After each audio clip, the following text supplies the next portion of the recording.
जय सच्चिदानंद पूज्य श्री। मैं साक्षी पटना से। मेरा प्रश्न यह है कि मेरा भाव तो नहीं होता है किसी को दुख देने का, फिर भी यदि दुख हो जाता है और मैं प्रतिक्रमण नहीं कर पाती हूँ तो क्या मुझे उनसे प्रत्यक्ष प्रतिक्रमण करना चाहिए? नहीं, प्रत्यक्ष की जरूरत नहीं है। बहुत भारी तरछोड़ मार दिया, तिरस्कार जोरदार कर दिया, ऐसे भारी गुनाह कर दिया तो कभी कभार वो भी वो मोमेंट में हो गया तो, नहीं तो कभी भी चांस मिले तो पाँव पड़ के भी माफ़ी मांग लेना चाहिए। और ये साधारण बुरा विचार आया, नेगेटिव हो गया तो मन में प्रतिक्रमण करके दौड़ डालो, साक्षी के पास दुला देने का, प्रतिक्रमण करा देने का, तो पूरा हो गया। और दूसरा क्वेश्चन यह है पूज्य श्री कि हमें बड़ों का सेवा करनी चाहिए तो उस समय हमें कैसा भाव करना चाहिए? इतना अच्छा भाव करना चाहिए कि तो भीतर में शुद्धात्मा भगवान बैठे, जीवंत भगवान की हम सेवा कर रहे हैं। माता पिता, सास ससुर, बड़े जो भी बुजुर्ग हैं, अच्छी तरह सेवा करो। और सेवा करते करते हमारी प्रकृति है ना, हमें खाने का टाइमिंग, कुछ हमारी सुविधा का टाइमिंग सब डिस्टर्ब हो गया, जरा भी दुखी नहीं होना, उनका संभालने का, सेवा करने का, तो हमारी प्रकृति के रोग खत्म होते जाएंगे। और दिल से करेंगे तो बहुत आशीर्वाद उतरेंगे। और जिस लोगों ने माँ बाप की, सास ससुर की, बड़ीलों की सेवा की है, सारी जिंदगी उनको दुख नहीं गिरेगा, लक्ष्मी का भी और कोई भी प्रकार का दुख नहीं आएगा। इस सेवा का फल बहुत ऊंचा मिलता है, इसी जन्म में मिल जाता है। और कई बार मैं ऐसे घर में मम्मी पापा के बीच में थोड़ा गुस्सा वैसा हो जाता है तो मम्मी को ऐसा कई बार मैं बोल देती हूँ कि आप सत्संग जाते हो फिर भी गुस्सा क्यों करती हो? अबे आप भी सत्संग में आते हो तो भी किसी को दुख दे देते हो कि नहीं? क्यों दे देते हो? तो हो जाता है, हमारी इच्छा नहीं है। तो मम्मी को भी यही है, मम्मी आई है क्या? हाँ आई है। तो उसको पूछो तो सही, मम्मी तुम्हारी इच्छा है दुख देने की कि हो जाता है? किधर बैठी है? मम्मी जानबूझ के दुख नहीं देगी, हो जाता है। और आप इसे सुनाने की जरूरत नहीं, आप ज्ञान में रहने की जरूरत है। मम्मी तो भीतर में ज्ञान चालू ही रहेगा, प्रतिक्रमण भी खुद करेगी और दुख नहीं देने का निश्चय भी करेगी, प्रत्याख्यान भी लेगी, है ना। हमें वो ज्ञान में नहीं रहती, वो बोलना, वो खुद ही ज्ञान में नहीं रहा बराबर है। पहले आप रहने का।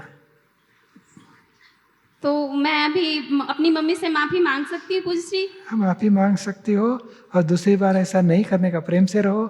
महात्मा घर में है, कितना भाग्यशाली आप। खुशी मनाओ और प्रेम से एक दूसरे के साथ व्यवहार करो। और सभी भक्ति, दादाजी की सत्संग है, भक्ति है, विधि, आरती, असीम जयकार, असला साथ में बैठ के करो, कितना आनंद बढ़ेगा आपका। और मेरे पापा भी आए हैं पूज्य श्री, पहले तो नहीं आते थे लेकिन अब आते हैं और उन्हें भी बहुत अच्छा लगता है और वो ज्ञान भी ले चुके हैं पूज्य श्री। बहुत अच्छा। चलो, पटना में भी आए थे सब लोग? हाँ जी पूज्य श्री, सब लोग आए थे। बहुत अच्छा। चलो, मम्मी आई है पूज्य श्री। आप पूछो उनको, किधर है? जय सच्चिदानंद पूज्य। ये बोलते आप ज्ञान में इतना लिया है, सत्संग में जाते हो तो गुस्सा क्यों करते? तो आपको हो जाता है कि करते हो? नहीं, हो जाता है। हाँ, आपके दिल में क्या है? दिल में तो है कि सब ज्ञान में रहे। हाँ, किसी को दुख नहीं देना है जी। और प्रतिक्रमण भी हो जाता है थोड़ी देर में। जी। देखो अभी साक्षी को समझ में आ गया क्या? हाँ, ऐसे तो बहुत अच्छी है, सेवा बहुत करती अच्छी माँ है। बाप का भी। हाँ, देखो मम्मी कितना पॉजिटिव बोलती है आपका। हाँ। और आप मम्मी का नहीं, हमको तो लगता है मेरी बेटी नहीं, मेरी माँ है। हाँ, हमें अभी महात्मा के जैसे साथ में रहने का, घर में सभी महात्मा हो गए। सभी महात्मा, मेरी बेटी, मेरा पति, मेरी पत्नी, राग द्वेष का व्यवहार छूट जाएगा, प्रेम वाला व्यवहार रहेगा। नहीं, पहले हम बोलते थे कि ये ज्ञान ली हो तो चरण विधि करो, लेकिन नहीं करती थी। फिर चरण विधि करने लगी, थोड़ा चरण विधि बीच वाला। फिर अब है कि अब सुबह में सारा विधि कर लेती है और फिर आरती भी करती है, सब करती है। बहुत अच्छा। चलो, जय सच्चिदानंद। बहुत अच्छा। जय सच्चिदानंद। जय सच्चिदानंद पूज्य श्री। हाँ, जय सच्चिदानंद। घनश्याम झोपे, सीता देवी, दत्तात्रेय पांचाल, लातूर। जय सच्चिदानंद पूज्य श्री। घनश्याम झोपे। बोला। पूज्य श्री, कोई भी बात दादा भगवान को इच्छा से बताना और भाव से बताना, इन दोनों में क्या डिफरेंस है? और एग्जाम्पल के साथ बताइए कि इच्छा से कैसे बोलते और भाव से कैसे बोलते। इच्छा में अपेक्षा हो जाएगी, मेरी इच्छा क्यों नहीं पूरी करते हैं, और भाव में अपेक्षा नहीं रहती, आग्रह भी नहीं रहता है। इच्छा में तो आग्रह हो जाएगा, मेरी इच्छा में जलन चालू हो जाता है। इच्छा है ना प्रकट अग्नि, पूरी नहीं हो गई वहाँ तक खुद को दुख रहेगा, और इच्छा नहीं पूर्ण करने वाले के ऊपर आक्षेप देते रहेंगे। और भाव वाला खुद भी दुखी नहीं होता है, किसी को दुख भी नहीं पहुँचाता है, और भाव में आग्रह नहीं, अपेक्षा नहीं, सहज भाव में रहता है। संजोग मिले, पूरी हो गई तो अच्छी है, नहीं भाव पूरे हुए तो अच्छा है, नहीं पूरा हुआ तो हमें स्वीकार है। जैसे कि अभी मुझे ज्ञान मिलना चाहिए, ये अगर दादा को भाव से बताना है तो ये कैसे बताना पड़ता है?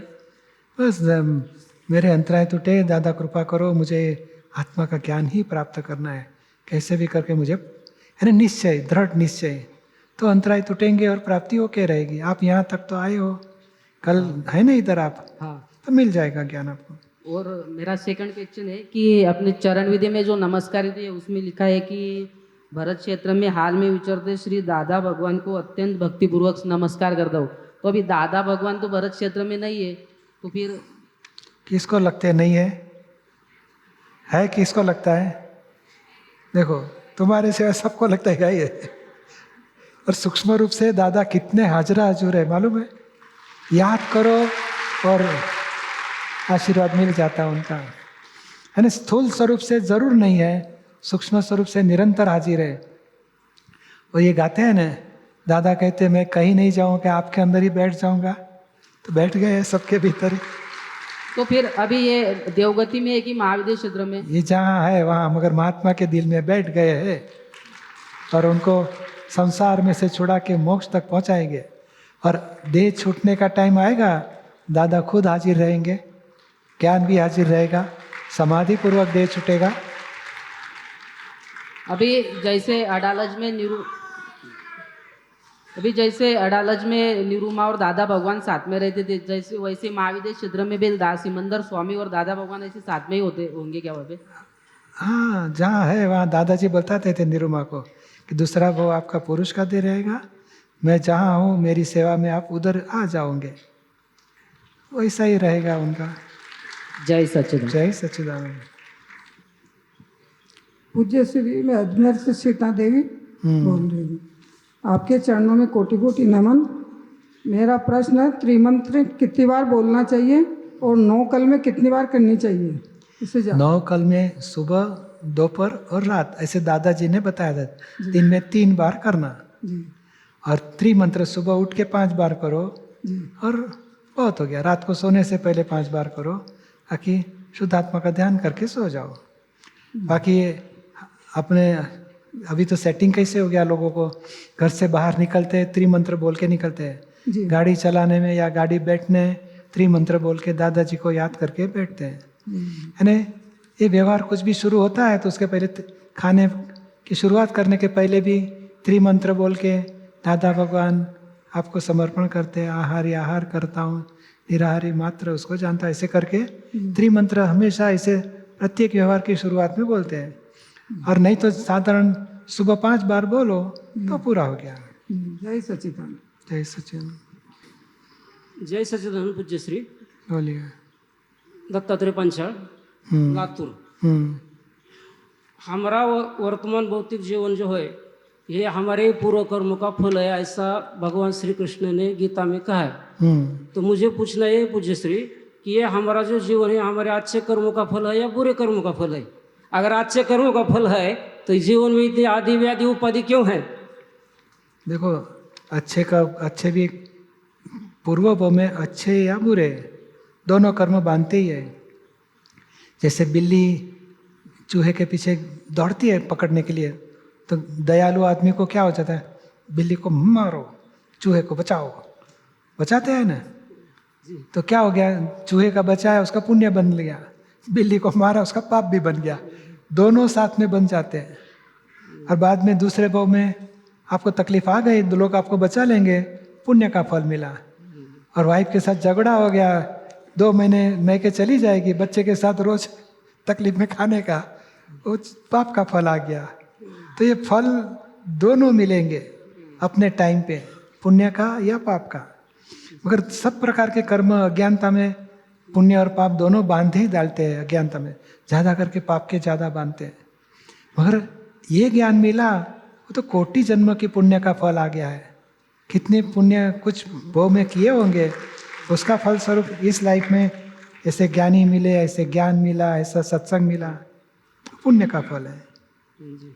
मेरा दूसरा प्रश्न है, मैंने फाइल 2 को भी साथ मिलाया है ज्ञान लेने के लिए, बहुत लेकिन अच्छा। घर में थोड़ा बहुत झगड़ा होता है तो वो बोलते हैं दादा भगवान ने यही सिखाया क्या तुम्हें? हाँ। तो उनको जरा समझे यार, फाइल 2 साथ में आए हैं मेरे। हाँ, तो मगर अभी किसकी जिम्मेदारी बन जाती है? ज्ञान किसने लिया है? मैंने लिए। हाँ, तो आपकी जिम्मेदारी ज़्यादा बढ़ जाती है। आपके पास लाइट ज़्यादा है तो आप एडजस्टमेंट लेना पड़ेगा, वाइफ को दुख ना हो जाए, उसका पॉइंट ऑफ व्यू समझो। और कितनी समझदार है आपकी वाइफ, आपके इतने प्रॉब्लम होते हुए भी आपकी बात सुन के यहाँ तक आई ज्ञान लेने के लिए। उपकार मानो, पॉजिटिव देखो, जैसे सही से, और उसको प्रेम से रखने का, दुख नहीं देने का, दोष नहीं देखने के, और दोनों ने निश्चय करने का भी एक दूसरे के साथ प्रेम से रहेंगे, एक दूसरे के सुख के लिए सोचेंगे, दुख नहीं देने का, तो दोनों का जीवन एक ही घर में अच्छा जाएगा। जय सचिदानंद। जय सच्चिदानंद पूज्य श्री। बोलो। मेरा प्रश्न ये है कि चंद्र प्रभावती आपका नाम है? चलो बोलो। जैसे हम घर में आरती करते हैं तो बहुत शांति मिलती है, लेकिन आज प्राण प्रतिष्ठा में आरती करिए, भक्ति करिए तो यहाँ पर अलग ही आनंद मिलता है, तो ऐसा क्यों होता है? वो तो बहुत फर्क पड़ेगा। ये प्रतिष्ठा में तो दादाजी बताते हैं देव देवियाँ हाजिर रहती है, उनके आशीर्वाद, उसका आनंद और ही लगता है। ये अनुभव जुदा ही प्रकार का होता है। और ये कि हमने कभी दादा भगवान को नहीं देखा, कभी नीरुमा को नहीं देखा, लेकिन तब भी ऐसा लगता है कि वो हमारे साथी है। हाँ, देखो भाई बताते थे दादा भगवान चले गए, भरत चित्र में कहा, अरे सभी को अनुभव होता है कि दादा भगवान हमारे साथ ही है। सही बात है। याद करो, दादाजी का आशीर्वाद मिल जाएगा, प्रॉब्लम का सॉल्यूशन आ ही जाएगा। दादा भगवान को याद करो, निरुमा को याद करो, मगर प्रॉब्लम हमारे सॉल्व हो जाएंगे और वो हमारे साथ में अनुभव होगा। और ज्ञान हम जब लेते हैं तब हमारे ऐसे कहते हैं कि सारे पाप धुल जाते हैं, तो क्या उनका प्रतिक्रमण करना चाहिए? जो याद आया तो समझ लेगा बीज जल जाते हैं, मगर कुछ स्थूल स्वरूप में रहा है तो व्यक्ति के साथ दुख पहुंचा आएगा तो प्रतिक्रमण करके धो डालेंगे। बाकी कोई प्रकार के पाप ऐसे थे जो आत्मा का अनुभव लक्ष्य के ऊपर आवरण था, अंतराय थे, वो प्रकार के पाप टूट जाते हैं। जो इस लाइफ में बीज जो गिरने वाले थे, जो कार्य हुआ या राग द्वेष हुए, वो बीज वाले पाप जल के भस्मीभूत हो गए। और जो झगड़ा हुआ, किसी को दुख पहुंचा, किसी के दोष देखे, उस स्थूल भाव में जो भी याद आए, याद आ गया, इसका मतलब अभी जीवंत है, जल पूरा नहीं गया है, तो याद आएगा, उसको प्रतिक्रमण करके धो डालो। बाकी बहुत सारे बीज जो दूसरे भाव में फल देने वाले थे, वो प्रकार के बीज तो ज्ञान विधि में जल ही जाते हैं। और दोबारा मतलब ज्ञान विधि में बैठे तो अब तो बहुत अच्छा है, हमारी स्थिरता बढ़ेगी, ज्ञान की जागृति बढ़ेगी। और 5 आज्ञा वापस सुनोगे तो रीसेट होएगा, कैसे मुझे 5 आज्ञा में एग्जैक्ट रहना है और जीवन 5 आज्ञा पूर्वक मुझे जागृति पूर्वक रहना है। जय सच्चिदानंद। जय सच्चिदानंद पूज्य श्री बोलिए। लोकेश त्रिपाठी प्रतापगढ़। बोलो।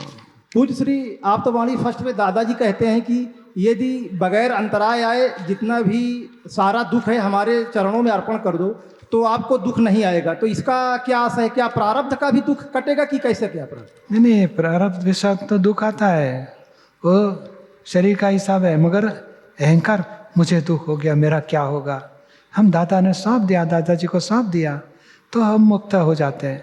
शरीर का तो हिसाब है तो पूरा हो जाएगा, आपको दुख भीतर में भोगवटा नहीं रहेगा, सफरिंग खत्म हो जाएगा और बोझा तो मुक्त हो जाएंगे। कितनी बार दादा को सौंपना, जैसे जैसे रेगुलर चरण विधि या आरती करने के बाद रोज की जैसे एक बार सौंप देने का? दादा नहीं, भाव में रखने का है।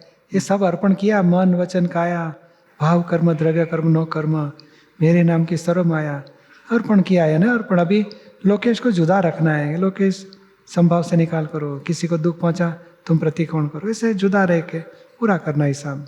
एक क्वेश्चन और है, आप तो वाणी में दादाजी कहते हैं कि सुबह जैसे उठ के त्रिमंत्र 5 बार हमारा चेहरा मैंने देख के पढ़ के बोलो तो कभी डूबोगे नहीं, तो डूबने का क्या अर्थ है, इसका क्या सही है जी? यानी दुख, ये त्रिमंत्र है ना, क्या विघ्न निवारक मंत्र है और निष्पक्षपाती त्रिमंत्र है, जैनों का, वैष्णव का, शिव धर्म का। तो सभी देव देवियाँ राजी होते हैं और विघ्न जो मुश्किल आती है मनुष्य को उसमें राहत हो जाती है। नहीं, उसमें दादाजी बोल रहे हैं कि हमारा चेहरा देख के 5 बार पढ़ो, उसके बाद कभी तुम डूबोगे नहीं, इसका ये मतलब कभी डूबोगे नहीं। जी जी, ये दुख में डूब नहीं जाओगे, दुख से मुक्त हो जाओगे। जय सच्चिदानंद श्री। जय सचिदानंद। जय सच्चिदानंद पूज्य श्री। बोलिए। मैं रेखा सानप मुंबई से।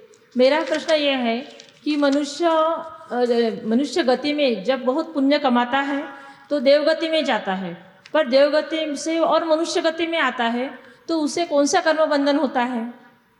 नहीं, वो जो कुछ हिस्सा बाकी है उसमें से जो कर्म बांधे है उसमें से एक कर्म का, पुण्य कर्म का फल देवगति भुगत के वापस आता है।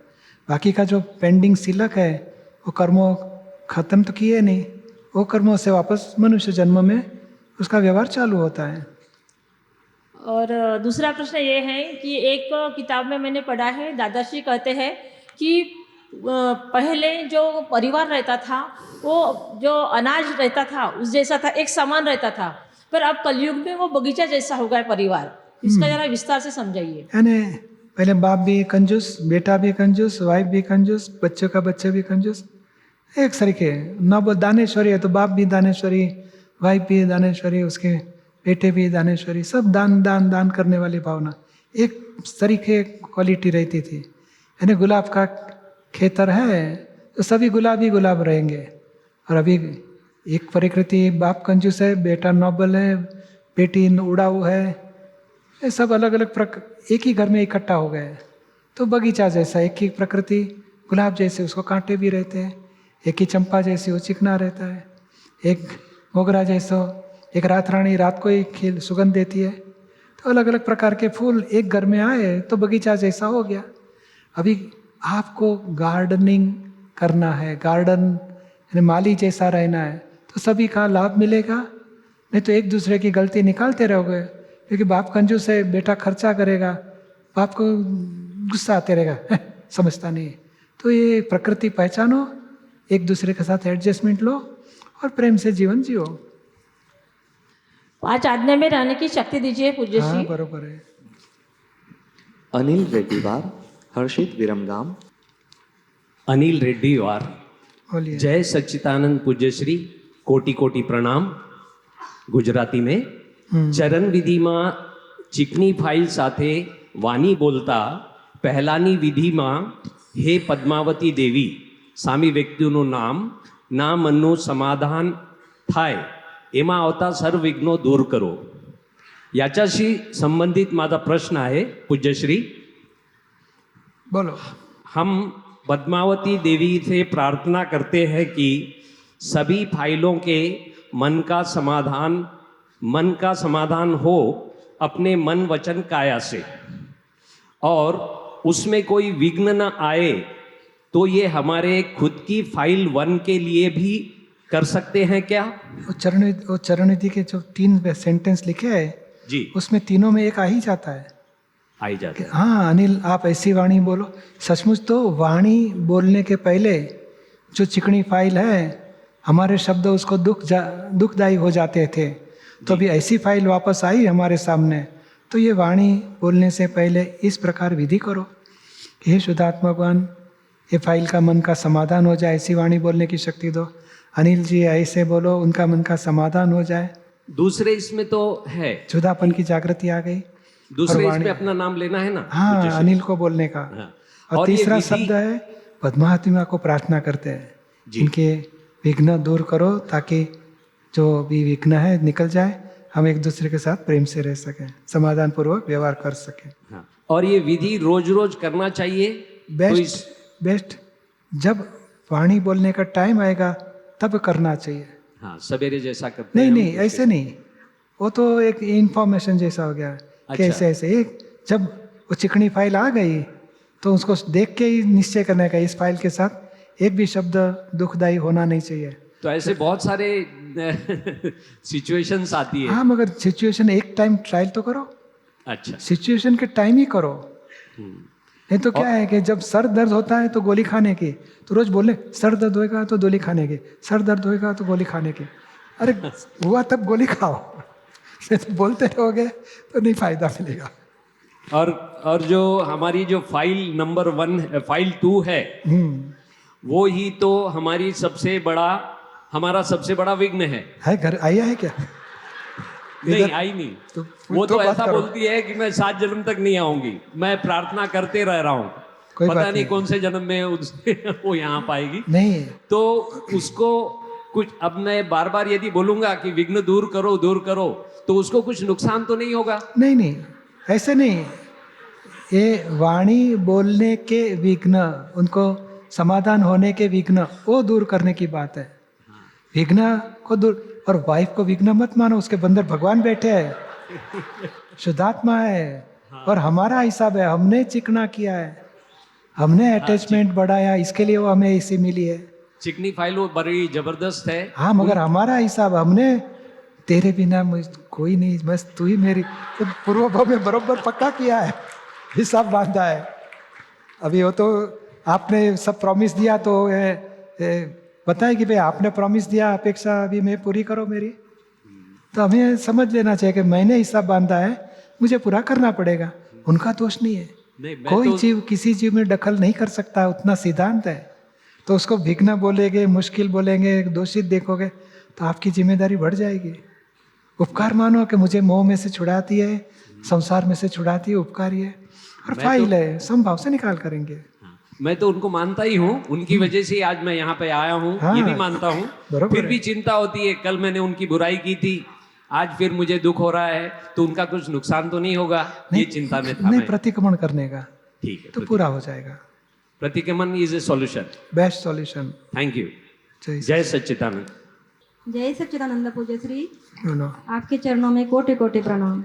पापा के बारे में प्रश्न लिखा है। क्या नाम है? अनिता भाऊ सर। बोलो। पापा का देहांत हो चुका है 3 महीने पहले, तो उनकी याद बहुत सताती है, उसके बारे में लिखा है। नहीं, अभी चले गए, उनके लिए प्रार्थना करने की है। मम्मी पापा, मम्मी के सिवा भाई मम्मी, सबको संभालने का, एक दूसरे को, उनको समझ लेने का, ये शरीर छोड़ के मोक्ष मार्ग में आगे बढ़े हैं। उन्होंने भी ज्ञान तो लिया था ना? हाँ, ज्ञान लिया था एक बार, पर उनको अलाला जाने की इच्छा थी, मतलब पर नहीं आ सके वो। कोई बात नहीं, वो भाव पूरे हो जाएंगे उनके सब। अरे अभी तो ये ज्ञान तो उनको मोक्ष मार्ग में आगे लेके जाएगा। आप भी पिछले दिवाली में सपना में आए थे, तो तब आपने कहा था कि पापा थोड़े दिन के मेहमान है, सेवा कर लो। तो इस दिवाली में तो वो चल भी गए, तो सेवा तो हुई थोड़ी बहुत। सभी प्रार्थना करने के और असीम जय जयकार करने के, आपको राग द्वेष मोह से मुक्त करते हैं, आप भी हमें राग द्वेष मोह से मुक्त करो, आप मोक्ष मार्ग में आगे बढ़ो, मोक्ष गति पाओ, ऐसी प्रार्थना करने की। पर वो नॉनवेज खाते थे, तो उनको दादा भगवान का शरण मिलेगा ना? हम अगर ज्ञान लिया है तो लिंक मिलेगी उनको दादाजी की, और आपका चरण स्पर्श मिले, ऐसी भी भावना थी। हाँ, वो भावना पूरी होगी उनकी। Thank you. जय सच्चिदानंद। उषा बिडकर पुणे। उषा बिडकर पुणे। काय म्हणायचं? पूज्य श्री, मैं पहली बार प्रश्न पूछ रही हूँ। ये ज्ञान तो बहुत आसान लगता है, जब सत्संग सुनते पढ़ते तो बहुत आसान लगता है, लेकिन वो व्यवहार में बहुत गहन है, कठिन भी है। कठिन सचमुच तो नहीं है, हमारा कर्म कठिन है, वो डिस्टर्ब करता है। हाँ, जितनी बुद्धि, अहंकार, पकड़, आग्रह, दुराग्रह सब छूटते जाएंगे तो इतना आसान है। खिचड़ी पकाने से भी ज्ञान आसान है। ज्ञान हाजिर रहता है, लेकिन अहंकार तो जीत जाता है। कोई बात नहीं, हम संभाव से निकाल करेंगे अहंकार का। वही तप करना है, अंतर तप यहाँ ही है। अहंकार को जुदा देखना और संभाव से निकाल करना, वही अंतर तप है। वही पूछना था। हाँ, जय सच्चिदानंद। जय सच्चिदानंद।